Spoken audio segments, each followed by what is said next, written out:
വടക്കൻ പാട്ടുകളിൽ എന്നും ഒരു വില്ലൻ പരിവേഷമായിരുന്നു ചതിയൻ ചന്തുവിന്. എന്നാൽ സാക്ഷാൽ MT ചന്തുവിൻ്റെ ആത്മസംഘർഷങ്ങളെ അവലംബിച്ച് ഒരു തിരക്കഥ എഴുതി ഹരിഹരൻ ആ സിനിമ സംവിധാനം ചെയ്തപ്പോൾ അത് ഇന്ത്യൻ സിനിമയുടെ തന്നെ ചരിത്രത്തിലെ എക്കാലത്തെയും മികച്ച സിനിമകളിൽ ഒന്നായി മാറി.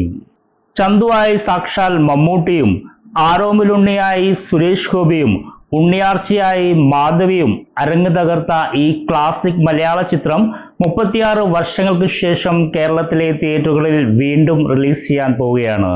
4K ക്വാളിറ്റിയിൽ റീമാസ്റ്റർ ചെയ്തിരിക്കുന്ന ഈ ചിത്രം ഡോൾബി അറ്റ്മോസ് സൗണ്ട് സിസ്റ്റത്തിലാണ് കേരളത്തിലെ തിയേറ്ററുകളിൽ വീണ്ടും റിലീസ് ചെയ്യുന്നത്.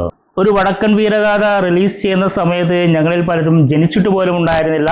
അപ്പോൾ നമുക്കിത് തിയേറ്ററിൽ പോയി എക്സ്പീരിയൻസ് ചെയ്യാനുള്ള ഒരു അസുലഭമായിട്ടുള്ള അവസരമാണ് ഫെബ്രുവരി 7 ഈ റിലീസ്. അപ്പോൾ നിങ്ങൾ തിയേറ്ററിൽ പോയി കാണുക, നിങ്ങളുടെ എക്സ്പീരിയൻസ് ഇവിടെ അറിയിക്കുക.